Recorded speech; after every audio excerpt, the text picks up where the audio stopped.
다우지수가 상승세로 마무리가 됐습니다. 자, 민간 고용이 호조세를 보이게 되면서 고용에 대한 기대감이 커졌고요. 경기 회복에 대한 기대감으로 다우지수가 올라왔다, 이렇게 분석하셔도 될 것 같습니다. 자, 그럼에 따라서 S&P 500은 사상 최고치를 또다시 기록을 했는데 나스닥은 생각보다는 많이 오르지 못하는 그런 모습이었습니다. 마이너스로 마무리가 됐죠. 자, 기술주 성장주에 대한 차익 실현이 진행이 되었고, 그 다음에 경기 회복에 대한 기대감 같이 진행되고 있는 모습인데, 자, 미국 증시 상황 어떻게 돌아가고 있는지 알아보도록 하겠습니다. 가계비 때문에 금리 인상을 할 것이다 라는 전망이 나오고 있습니다. 자, 지금의 매판은 경기 회복에 대한 부분보다도 가계빚이 너무나 늘어나고 있기 때문에 초저금리가 문제가 되고 있다, 이런 이야기를 하고 있는 겁니다. 그래서 연내에 금리 인상을 확실시하고 있다, 이런 전망이 나오면서 금리 인상에 대한 어떤 가능성들이 높아지고 있는 상황인데요. 자, 한국은행의 이런 의도들 어떤 것들인지 알아보도록 하겠습니다. 코스피가 최고가를 계속해서 경신함에 따른 곧버스 매수도 같이 늘어나고 있습니다. 코스피뿐만 아니라 코스닥도 지금 최고치를 경신할 것으로 예상이 되고 있는 상황이기 때문에, 자, 개인 투자자들이 이런 곧버스 매수는 계속적으로 늘어날 것 같은데, 증시가 올라가면 올라갈수록 곧버스를 매수하는 그 심리가 무엇인지 좀 알아볼 거고요. 곧버스를 매수하는 게 과연 맞는 것인지 거기에 대해서도 한번 생각해 보도록 하겠습니다.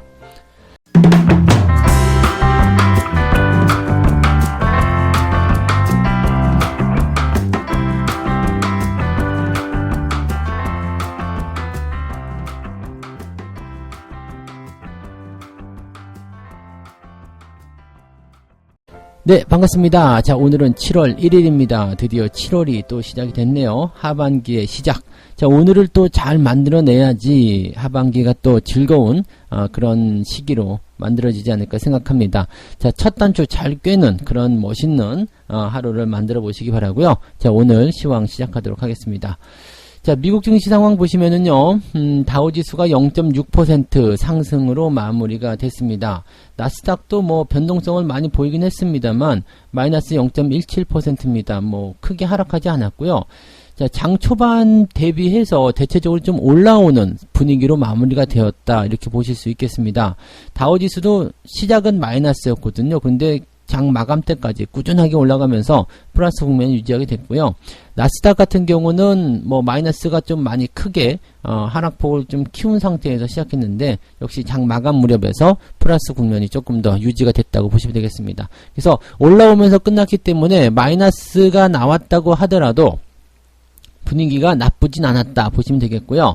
나스닥 쪽에서는 차익 실현에 대한 욕구가 훨씬 더 커졌었다. 그 다음에 다우지수 같은 경우는 경기 회복에 대한 기대감이 높아졌기 때문이다, 이렇게 판단하시면 되지 않을까 판단됩니다.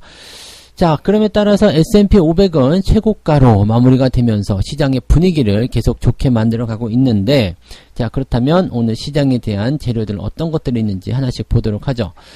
자, 일단은 가장 중요한 거 고용지표가 아닐까 생각됩니다. 자, 지금 주 후반에 예정되어 있는 것이 노동부의 고용보고서입니다. 자, 이 노동부의 고용보고서는 일단 긍정적으로 나올 것이다 라고 되어 있는 부분이긴 하고요. 그 전에 앞서서 발표된 것이 이제 ADP 고용보고서인데, 이게 민간 고용지표죠.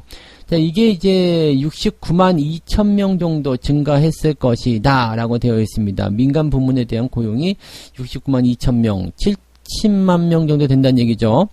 자, 이것은 이제 시장이 예상했었던 수치가 55만 명인데 이것을 훅 웃도는 그런 모습이죠. 굉장히 많이 늘어나고 있다 보시면 되겠습니다. 그리고 지난달 수치가 97만 명에서 88만 명으로 약간의 하향 조정이 됐긴 했습니다만, 일단은 고용이 70만 명에 육박하고 있다라는 거, 또 예상치를 훌쩍 뛰어넘었다는 것을 보면서 고용 회복세가 강해지고 있다. 고용이 좋아지고 있다는 것은 기업들이 투자를 하고 있는 것이 많아지고 있다는 이야기고요. 기업들이 투자를 한다는 것은 그만큼 환경이 좋아졌다. 또는 실적에 대한 기대감이 커졌다라고 볼 수가 있는 거거든요. 경기가 회복되지 않으면 절대 투자하지 않습니다. 뭐 잘 알고 계시겠지만 시장 경기가 안 좋은데 여기서 뭐 가게를 확장한다거나 메뉴를 더 신메뉴를 개발 이거는 가능할 수 있겠죠. 근데 가게를 확장해서 사람을 더 많이 쓴다든지 이런 것들은 하지 않는다는 이야기죠. 그래서 지금 보면은 기업들이 사람들을 많이 고용하고 또 고용을 하게 되면 인건비가 나간다는 이야기거든요. 또 뭐 사람이 필요하다는 것은 그만큼 뭐 일손이 모자라는 것도 있겠지만은 새로운 투자를 통해서 어떤 새로운 그런 상품의 영역이라든지 이런 것들을 만들어내기 위함일 수도 있거든요. 자, 그렇게 된다라면 경기 자체가 계속 좋아지고 있다. 이런 식으로 봐야 되는 거고, 또 한 가지 봐야 되는 거, 고용이 증가세를 보이고 있다라는 것은 실업률이 떨어질 것이다 라고 예상을 해볼 수 있는 구간이 되는 겁니다. 자, 지금 금요일에 발표되는 비농업 고용에 대한 부분도 70만 명 정도 증가했을 것이다 라고 되어 있는 부분이 있고, 예상치이긴 합니다만은 이 정도의 수치를 그대로 따가지고 온다라면은 고용에 대한 부분들이 시장에 활기를 불어넣을 수 있는 하나의 요소가 될 수 있을 겁니다. 그에 따라서 실업률도 5.6%로 소폭 하락할 것이다. 자, 실업률이 만약에 5% 미만으로 떨어지게 된다라면 미국의 그 금리 인상도 필요하게 될 것이다. 생각하시면 되겠습니다. 옐런 의장의 과거 행보를 봤을 때 4%대 실업률이 나왔을 때 금리 인상이 진행이 됐다는 걸 참고해 보신다라면 아마 하반기 동안에 고용이 꾸준하게 좋아져서 실업률이 계속 떨어지고 4%대가 나오면 금리 인상이 임박했다. 이렇게 생각하셔도 좋을 겁니다. 자, 그래서 이 부분이 이제 다우지수를 상승시키는 중요한 포인트가 되었다라고 보시면 되겠고요. 또 한 가지 본다면 이제 금리 인상에 대한 부분이 되긴 할 텐데 지금 채권금리가 계속 1.45% 정도 유지가 되고 있습니다. 이게 계속 안정세를 보이고 있죠. 지금 채권금리에 대한 안정세를 보이면서 이 부분에 대해서도 시장이 계속 상승할 수 있는 가능성, 즉 금리 인상에 대한 어떤 위협도가 지금은 좀 많이 떨어져 있어요. 왜냐면 테이퍼링이 먼저 진행이 되고 나서 금리 인상이 된다. 이 정도는 이제 우리가 다 알고 있는 거잖아요. 그러니까 금리 인상에 대한 부분이 진행될 가능성이 지금은 별로 없다. 이런 식으로 나타날 수도 있겠죠. 그리고 뭐 인플레이션이라든지 이런 것들 나오고 있지만 이미 시장에 많이 반영이 되면서 채권금리에도 크게 영향을 미치는 것이 아닌가 생각이 듭니다. 현재 시점에서는 채권금리가 안정화되면 뭐 성장주들이 강세를 보인다라고 되어 있습니다만 뭐 이것은 일반적인 거예요. 그래서 채권금리가 안정화됨에 따라서 금리에 대한 어떤 위협이 줄어들게 되니까 성장주가 대형주에 비해서 더 많이 상승할 수 있을 것이다. 그리고 미국 시장에 있는 성장주들은 뭐 애플 막 이런 것들이잖아요. 그러다 보니까 대형주이기 때문에 전체적으로 지수가 더 오르는 효과를 보게 될 것이다. 이렇게 얘기가 또 나오고 있죠. 근데 실질적으로는 지금 차익 실현도 같이 병행이 되고 있습니다. 뉴스는 뭐 이렇게 안정화되고 있다라고 나와 있지만 차익 실현도 같이 병행이 되고 있기 때문에 뭐 지수 상황을 보게 되면 나스닥은 잘 못 오르고 있는 상태이지만 다우지수 같은 경우는 강하게 오르는 그런 경기 회복의 포인트를 보이고 있다라는 것도 우리가 주목할 필요가 있겠죠.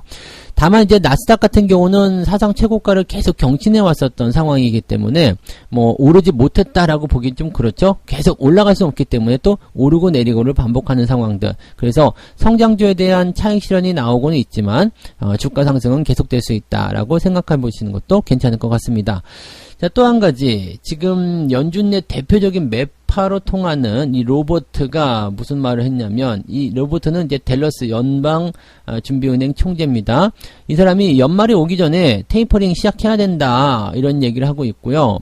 TV 인터뷰에서 연말에 테이퍼링을 하는 것에 대해서 어떻게 봅니까? 라고 하니까 조금 더 빨리 했으면 좋겠는데요 라고 얘기를 했다고 합니다. 로버트는 뭔가 이제 그 긴축 정책을 조금 빨리 진행하는 것이 더 도움이 된다. 지금 상당히 인플레이션 등등에 대한 부분들이 부담스럽다. 이런 이야기를 하고 있습니다.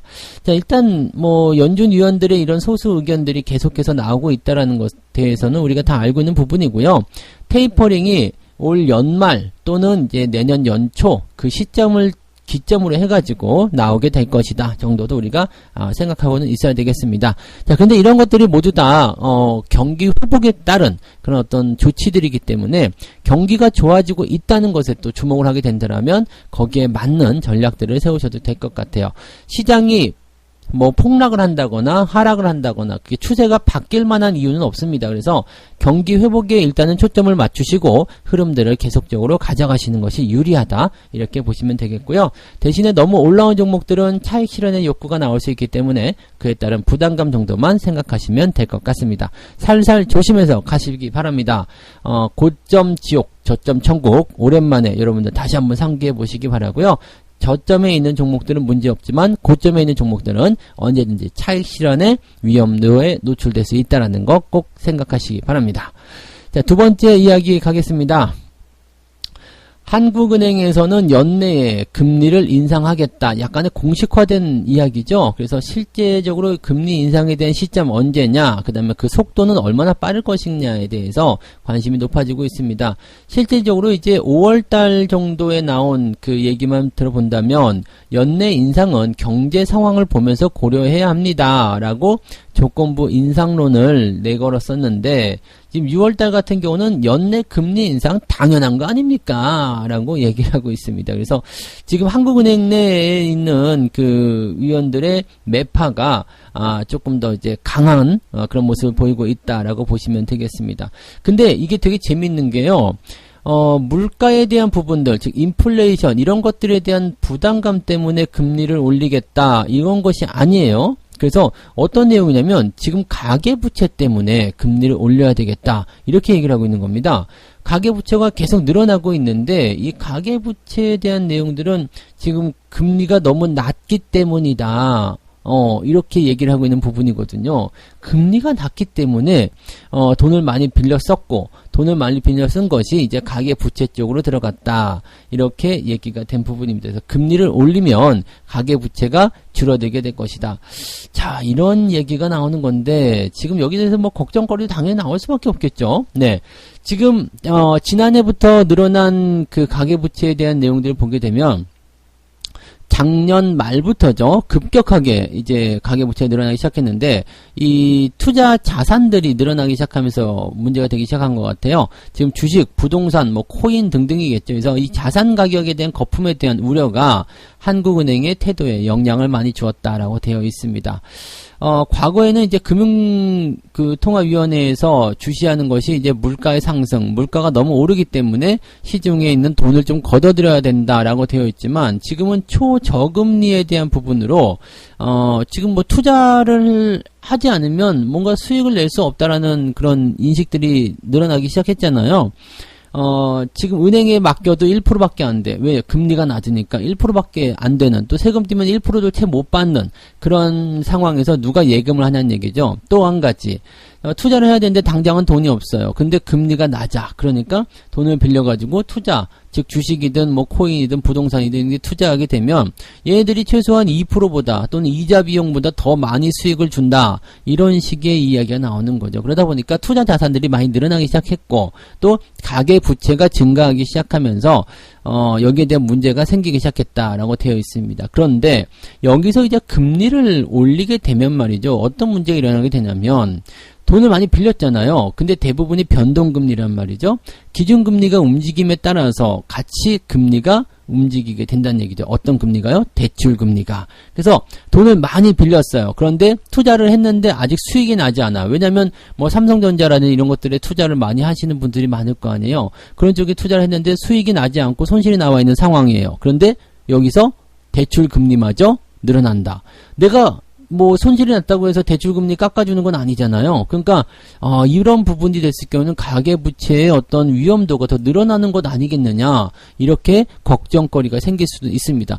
가계부채를 일단 어떻게 해결할 것이냐, 늘어나는 것을 막는 것이 중요하냐, 가계부채에 대한 부담감을 줄이는 게 더 중요하느냐, 뭐 이런 부분들이긴 한데 지금 한국은행 쪽에서는 가계부채가 늘어나고 있는 것이 문제다. 네, 여기에 대한 부분으로 금리 인상을 해야 되겠다라고 이야기를 하고 있는 거죠. 자, 지금 JP모건 쪽에서는요, 한국의 금융통화위원회들이, 위원들이 이제 만장일치로, 올해 금리 인상을 하게 될 것이다, 라고 전망을 했습니다. 5월달 금통이 의사록을 보게 되더라도 전체적으로 태도가 매파로 기울었다. 이것은 뭐 당연하게 다 알고 있는 얘기 아니냐. 그래서 올 4분기에는 만장일치로 금리 인상이 될 것이다. 4분기라면은 뭐 11월, 10월 이렇게 두 차례죠. 그래서 지금 7월과 8월에 금통위가 예정이 되어 있고 10월과 11월에 예정이 되어 있어요. 총 올해는 이제 4차례 정도 남아 있는데 일단은 10월이나 11월 요때쯤에 금리 인상을 하게 될 것이다. 이런 전망을 하고 있는 거고요. 그 다음에 이주열 총재가 내년에 이제 그 만기예요. 만기라고 해야 됩니까? 이게 뭐예요? 임기가 끝난다. 이렇게 봐야 되겠죠. 만기라고 하는 게 좀 그런데 임기 종료, 임기 만료 이렇게 봐야 되나요? 하여튼 뭐 임기가 끝나는데 그래서 이제 1월달, 2월달 내년 1분기에 금리를 또 한 번 올릴 것이다. 그러니까 실질적으로 올해 한 2번 정도 올릴 수도 있다. 이렇게 생각을 했었는데 이제는 3분기가 아니라 그래도 4분기에 올리고 내년 1분기에 올릴 수 있겠다. 이렇게 약간 한 분기 정도 더 뒤로 늦춰주는 그런 모습이 나오지 않을까 생각하고 있는 상태입니다. 금리 인상이 일단은 기정사실화되고 있다는 것에 주목을 하셔야 되는 거고요. 금리 인상 수혜주들 뭐가 있을지 한번 잘 찾아서 체크해 보시는 것이 좋을 것 같습니다. 미리미리 준비해야 되는 거 아시죠? 그때 대해서 막 움직이기 시작하면 그때는 조금 늦어요. 그러니까 지금 금리 인상 이야기가 나오기 시작할 때 주가가 그런 것들을 선 반영하기 시작하기 전에 우리가 대응을 해주시면 조금 더 빠르게 수익을 내실 수가 있을 겁니다. 그래서 금리 인상 수혜주는 뭐 금융섹터 쪽에서 보시면 되잖아요. 그래서 그런 것들 적어도 한두 개 정도는 일단은 담아놓고 느긋하게 기다리는 투자를 하시다 보면 아마 금리 인상 시기가 왔을 때 수혜를 보실 수 있을 거라 생각합니다. 참고하시기 바라고요. 자, 세 번째 이야기 가겠습니다. 코스피가 최고가를 달려가니까 꽃버스를 탄 개인들이 많아졌다. 도대체 왜 그러는 걸까요? 이게 정말 궁금한 것 같아요. 그런데 말입니다. 이런 거 한번 해야 되는 거 아닙니까? 이게 왜 이러는 걸까요? 뭐 일단 물량을 떠넘겨서 받았다라기보다도 그냥 자발적인 매수인 것 같아요. 지금 코스피가 최고가 경신을 계속해서 만들어내다 보니까 조정을 기다린다 이거죠. 조정이 나올 것이다. 최고가라면 조정이 꼭 나올 거야. 이렇게 생각하면서 코덱스 200 선물 곧버스죠. 그 다음에 타이거 선물 곧버스.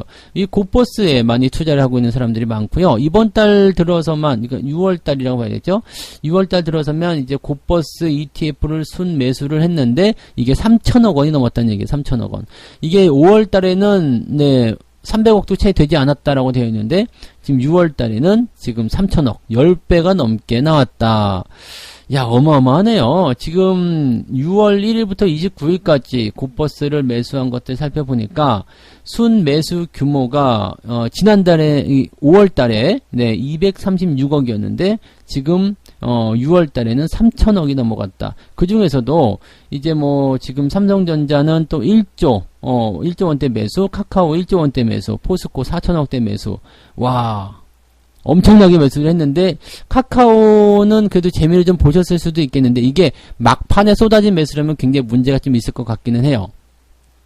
삼성전자는 여전히 재미가 없을 거고요. 포스코도 약간 지금은 애매한 상황이죠. 그리고 카카오 같은 경우는 지금 보면 그동안 외국인들이 계속 매수를 해왔었기 때문에 외국인 기관이 월 초반에는 매수해왔었기 때문에 월 후반에 주가가 많이 올라간 상태에서 개인들 매수가 들어온 부분을 생각한다면 이거 1조 원대 자금이 한꺼번에 싹 쏠리면서 또 물리지 않았을까 싶기도 한데 그래도 뭐 카카오는 또 올라갈 수 있는 가능성들이 열려있기 때문에 네 그렇게 본다고 치더라도 와 곧버스 손해보고 있겠죠. 삼성전자 손해보고 있겠죠. 포스코 야 지금 이런 매매들 과연 괜찮은가 싶기도 하네요. 지금 곧버스에 투자하는 이유는 간단해요. 이게 곱하기로 넘어가잖아요. 네, 그러니까 2배로 늘어가니까 즉 1% 올라가면 2% 상승하는 효과 이런 것들 보기 때문에 더 빨리 수익을 낼 수 있다. 이런 것들에 대한 욕심이 있지 않았을까 생각이 되는데 다른 부분도 생각해야 될 필요성이 있어요. 어떤 거냐면 뭐 당연하겠지만 내려갈 때는 마이너스 2% 아닙니까? 그래서 이런 식으로 나오면은 이것도 약간은 애매한 거죠. 즉 지수가 조정을 받게 되면 괜찮은데 조정을 받지 않고 상승해 버린다. 이렇게 됐을 경우에 또 문제가 돼요. 그 다음에 이 레버리지라고 봐야 되죠. 레버리지 효과를 이제 우리가 극대화시키려면 지수가 한쪽의 방향으로 딱 진행이 돼야 됩니다. 즉 상승이면 상승, 하락이면 하락, 이렇게 진행이 돼야 되는데 오르는 것도 아니고 내리는 것도 아니고 또 올라도 살짝 올랐다가 또 내릴 때도 살짝 내렸다가 이렇게 횡보가 나온다거나 방향성이 반대로 움직인다거나 이렇게 됐을 경우는 손해가 어마무시하게 늘어나게 됩니다.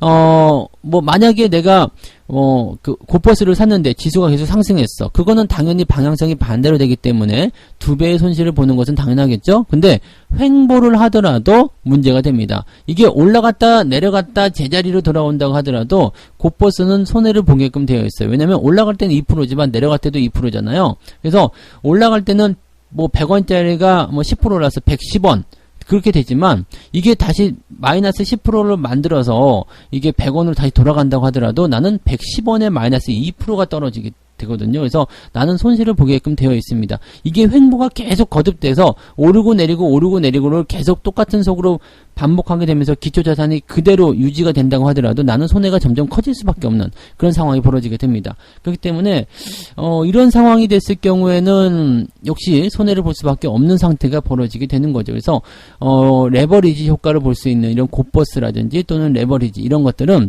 시장의 방향성이 내가 생각한 거와 딱 맞을 때요. 그럴 때 진행을 하셔야 됩니다. 그래서 지수가 상승세를 보인다. 그러면 레버리지를 사는 거고요. 지수가 하락세를 보인다. 그러면 고버스를 사는 건데 조정을 기대하고 사야 되겠다. 이거는 아닌 거죠. 상승을 기대하고 사야 되겠다. 이것도 아닙니다. 방향성이 확실해지기 전까지는 레버리지 효과를 들어가지 않는 것이 가장 유리하다는 거. 제가 예전에도 강조를 많이 드렸었는데 여전히 그런 거에 대해서 신경을 안 쓰시는 분들 많이 계시더라고요. 단순 계산을 보시면 안 됩니다. 이것은 누적되는 포지션으로 봐야 되기 때문에 그렇게 단순하지 않다라고 보셔야 됩니다. 그래서 이런 매매들 잘 생각하시면서 진행을 하셔야지 여러분들이 뭐 이런 레버리지 효과를 제대로 받아들이실 수 있다라고 생각을 하실 수 있겠습니다. 그래서 이런 부분들 꼭 참고해 주시면 좋겠네요. 자, 그래서 오늘 세 가지 이야기 전달해 드렸습니다. 미국이 이제 고용 호조에 따른 기대감 때문에 증시가 좋은 흐름들 보였고요. 뭐 나스닥은 살짝 마이너스 나오긴 했습니다만 차익 실현이 나온 것에 비하면 그다지 나쁜 것도 아니다. 그래서 S&P 500은 최고치를 기록했다. 분위기는 계속 좋아질 것이다. 이렇게 보시면 되겠고요. 가계 빚 때문에 금리를 인상하겠다는 한국은행의 그런 위치, 그런 입장 발표가 있습니다. 연내 금리 인상은 확실한 것 같고요. 가계 빚, 이것에 대한 부분 때문에 금리를 인상하겠다라는 것인데 과연 이것이 맞는 것인지에 대해서는 여러 가지 의견이 나올 것 같습니다. 또 한 번 지탄을 받을 수 있지 않을까 생각되긴 하는데 지금 가계빚이 늘어난 게 문제긴 한데 여기서 금리를 올렸을 경우에 부담감 이런 것들을 어떻게 해소를 해줄 것인지도 한번 고민해 볼 필요는 있을 것 같긴 합니다. 그래서 그런 내용들 전달해 드렸고요. 어쨌든 금리 인상이 된다는 것만 생각하시고요. 금리 인상에 대한 부분만 대비를 잘 하자 이렇게 말씀드릴 수 있겠습니다. 자, 그 다음에 코스피가 최고치를 찍고 가니까 곧버스를 매수한 사람들이 늘어났다 이렇게 되어 있는데 곧버스라든지 이렇게 레버리지에 투자하시는 분들은 방향성이 결정되었을 때 확실시 되었을 때 그럴 때 투자해야지 유리하다 이렇게 말씀을 드릴 수 있겠습니다. 그래서 뭐 예측을 하고 그럴 것 같다 그렇게 될 것이다 라고 생각하면서 대응하시면 좋지 않다는 거 말씀을 드릴 수 있겠습니다. 자, 오늘 책 한 국지 읽고 마무리하도록 하겠습니다. 투자자는 영원히 보유해야겠다는 생각으로 주식을 골라야 한다는 이야기가 있다. 영원히 보유한다. 뭐 장기적 투자를 해야 되겠다. 뭐 특별하게 해야 되겠다. 이런 생각이 되는 거고요. 만약 주식을 팔지 않으면 적어도 세금 걱정은 없다. 언제 팔고 또 언제 다시 살 것인가에 대한 고민도 마찬가지일 필요가 없다. 하지만 나는 이런 투자 법칙에는 동의하지 않는다. 왜냐면 영원히 보유해서 영원히 올라가는 주식이 있을 수 있겠지만 그렇지 않은 주식도 많다는 얘기죠. 그래서 여기에는 어떤 법칙이 더 적용돼야 되냐면 나는 오히려 주가가 적정 가치를 훌쩍 넘어서면 판다는 생각으로 매도해야 된다는 생각으로 주식을 사야 한다. 즉 나는 처음에 일단은 이 기업이 계속 올라갈 것 같아요. 뭐 삼성전자요. 삼성전자의 적정 주가가 계속 유지가 되면서 주가가 계속 성장해. 오케이, 그럼 계속 보유하겠다 이거죠. 그런데 그것의 이상으로 갑자기 어느 날 막 기업 가치 대비해서 뭐 2배, 3배 또는 10배 이상의 그런 주가 상승이 일어났어요. 그럼 그건 팔아야 된다는 얘기죠. 영원히 보유할 필요가 없다는 얘기예요. 적정 주가를 벗어난 종목들은 항상 매도를 해야 한다. 그러면서 적정 주가가 유지가 되고 있다면 계속 보유한다. 이런 전략으로 주식을 하라 이렇게 보는 거죠. 그냥 무턱대고 계속 보유하는 것보다도 시장에 조정이 나올 때라든지 어떤 변화가 생길 땐 유연한 대체도 필요하다 이런 얘기가 되겠습니다. 그런 대응들 잘 하고 계시죠? 그래서 그런 부분들 오늘도 잘 이어가시기 바라고요. 자, 오늘도 여러분들 화이팅! 신나는 출발 하시기 바라고요. 자, 7월의 첫날이니까 모두 다 성공 투자 잘 해내실 거라 믿습니다. 저는 장중 시황 때 다시 돌아오겠습니다. 고맙습니다.